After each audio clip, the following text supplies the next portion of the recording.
If you've ever played Defiance, you'll know what the meat and potatoes of the game is, the events. What I'm referring to when I say events is the many types of mass player versus enemy randomly spawning occurrences throughout the world. Many times you'll pop open your map to find your next quest and see some type of event happening in the area. Whether it be an arc fall, an incursion, or a siege, when one of these events shows up, you'll be able to see where it is on your map.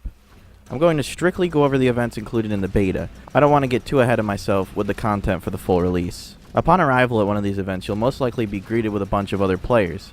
The purpose of these events is to earn script, some weapons, keys, attachments, salvage, and most of all having that excitement of playing with dozens of other players, and on some occasions, over 100 players. Players band together to take out waves of enemies, and in some instances, a final boss.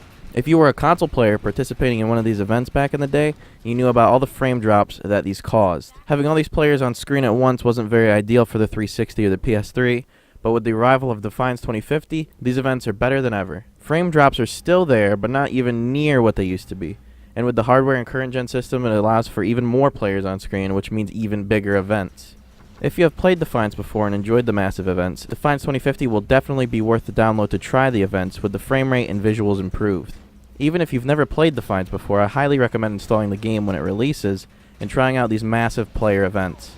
Let's get into each type of event and how they play out. The first type of event are called arc falls. They'll pop up on your map as a little red circle. These are quick events that involve killing some enemies, and you won't usually find tons of players at these. They're usually just something to stop at if it's in your area. They'll give you a bit of script and some salvage most of the time. The next event is a chain of arc falls. This is by far my favorite and a favorite to many others as well. When this occurs, you'll get a notification from your ego implant letting you know that it's happening. When you hear this audio notification, you can open up your map and see a massive red circle with multiple arc fall locations within this circle. This is when you'll encounter tons of people. Players will usually stop what they're doing and travel to these massive arc falls for the rewards and for the fun of taking out hordes of enemies with other players.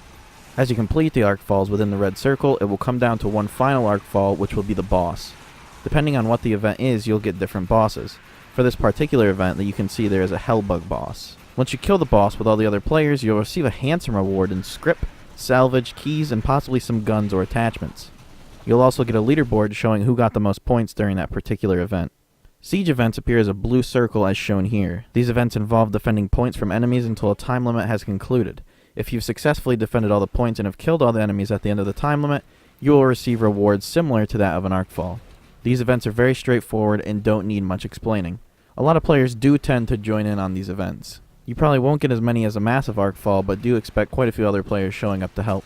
Incursions and arc breaks were not in the 2050 beta, but were a part of the original Defiance. I'll give a brief overview of what these are and what to expect. Incursions show up as multiple events in a yellow circle. When you travel to these, you will be met with enemies to kill until that area is complete. Once you have completed these areas, the end of the event culminates in what is ultimately a siege event.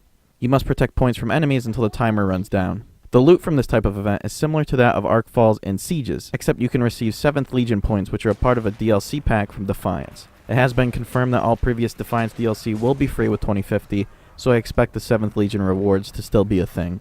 As for arc breaks, they will appear as just another minor arc fall on your map, except when you reach these arc falls, you'll be able to go inside the arc to kill enemies and do some objective-based things. I assume these will also be in the game, but do remember that the arc break and incursion events were not in the Defiance 2050 beta, so I have no footage of these, nor do I have too many details considering things may be changed around heavily with these events when the final game releases. These events are a major part of what makes Defiance, Defiance, and I am very excited to see the future co-op events released from Tryon. I hope you enjoyed this overview of what you can expect for events in Defiance 2050. I thank you for watching, and I'll see you in the next Defiance video.